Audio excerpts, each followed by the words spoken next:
दोन राज्य खास करून राजस्थान आणि छत्तीसगड की ज्या ठिकाणी काँग्रेस वर्सेस भारतीय जनता पार्टी यांच्यामध्ये मतांचं अंतर हे अवघ्या 2.2% ते 4%चं अंतर आहे आणि तिथे कसा फरक पडला हे आपण सगळ्यात आधी समजून घेऊया। राजस्थानमध्ये भारतीय जनता पार्टी आणि काँग्रेसमधल्या मतांचं अंतर हे फक्त 2.2% आहे। मी तुम्हाला हे समजावून अशा करता सांगतोय की त्याच्या परिप्रेक्ष्यामध्ये महाराष्ट्रामध्ये काय होऊ शकतं हे सुद्धा समजून घेणं आवश्यक आहे।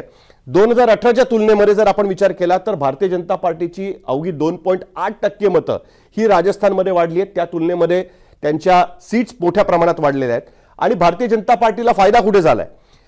काँग्रेसची फक्त 0.1% मतं कमी झालेली आहेत गेल्या वर्षीच्या तुलनेत आणि त्यांच्या जवळपास 30 सीट्स या राजस्थानमध्ये कमी झालेल्या आपल्याला बघायला मिळत आहेत। कोणाच्या सीट्स वाढल्या म्हणजे कोणाची टक्केवारी वाढली आहे तर आपण बघितलं तर अपक्ष ज्याच्यामध्ये भारतीय ट्रायबल पार्टी असतील, राष्ट्रीय लोकतांत्रिक पार्टी, भारतीय ट्रायबल पार्टी ही नव्याने फॉर्म झालेली पार्टी होती, त्या पक्षाने मेवाड प्रांतामध्ये काही प्रमाणात मतं घेतली। या सगळ्यांनी मिळून साधारणतः 2.7% मतं ही जास्त घेतली गेल्या वेळच्या तुलनेमध्ये आणि त्यात म्हणजे जे अपक्ष आणि इतर आपण ज्याच्यामध्ये म्हणतो त्याच्यामध्ये या नवीन पार्टीजनी तिकडे मतं घेतली आणि त्याचा फायदा हा त्यांना झाला, नुकसान काँग्रेसला झालं।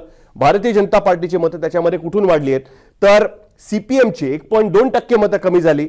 बहुजन समाज पक्ष की ज्यांच्या 6 जागा निवडून आलेल्या होत्या 2018 मध्ये त्यांची 3.2% मतं ही राजस्थानमध्ये कमी झाली आणि कुठेतरी ही कमी झालेल्या मतांचा फायदा हा भारतीय जनता पार्टीला त्या ठिकाणी झाला, त्यांची मतं तिकडे वाढलेली आपल्याला बघायला मिळते। छत्तीसगडमध्ये सुद्धा काय त्याच्यामध्ये घडलं हे सुद्धा आपण बघूया। भारतीय जनता पार्टीने गेल्या निवडणुकीच्या तुलनेत म्हणजे भारतीय जनता पार्टीच्या टक्केवारीमध्ये 13.3% ची भर पडलेली आहे, पण भाजप आणि काँग्रेसमधला जर मतांचा फरक आपण बघितला तर त्याच्यातनं आपल्याला लक्षात येईल की काँग्रेसची फक्त 1% मतं त्याच्यामध्ये कमी झालेली आपण बघितली।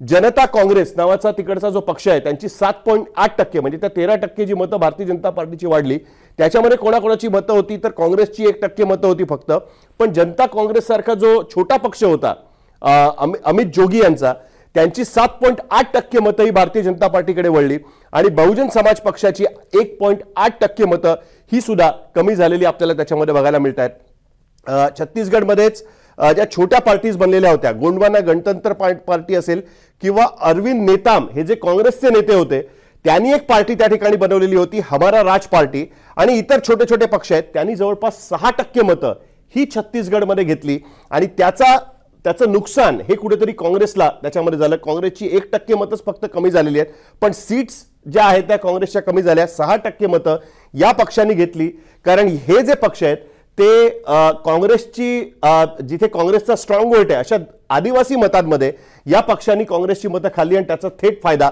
हा भारतीय जनता पार्टीला त्या ठिकाणी झाला। पुढे जर आपण बघितलं तर वंचित बहुजन आघाडी मग का महत्त्वाची ठरते तर वंचित बहुजन आघाडीने लोकसभेमध्ये 2019 मध्ये 7.65% मतं घेतली होती ज्यावेळेस AIMIM आणि वंचित बहुजन आघाडी यांची आपापसात युती होती। विधानसभेमध्ये त्यांची टक्केवारी कमी झाली पण तरी सुद्धा 4.58% मतं ही वंचित बहुजन आघाडीला पडलेली होती। आणि तुम्हाला आठवत असेल तर याच वर्षी ऑगस्ट महिन्यामध्ये आम्ही जो मूड ऑफ द नेशन सर्वे केला होता त्याचं प्रेडिक्शन असं होतं जर त्यावेळेस लोकसभेच्या निवडणुका झाल्या असत्या तर महाविकास आघाडीला 45% मतं पडू शकत होती आणि भारतीय जनता पार्टीला 40% मतं पडू शकत होती, म्हणजे मतांचा फरक हा फक्त 5%चा आहे। साधारणतः जर आपण हे लक्षात घेतलं तर आपल्याला लक्षात येईल की वंचित बहुजन आघाडी हा एक महत्त्वाचा भाग महाराष्ट्राच्या राजकारणामध्ये का होतो आणि ज्या पद्धतीने काँग्रेसने छोट्या पक्षांकडे छत्तीसगड आणि राजस्थान सारख्या राज्यामध्ये की ज्या ठिकाणी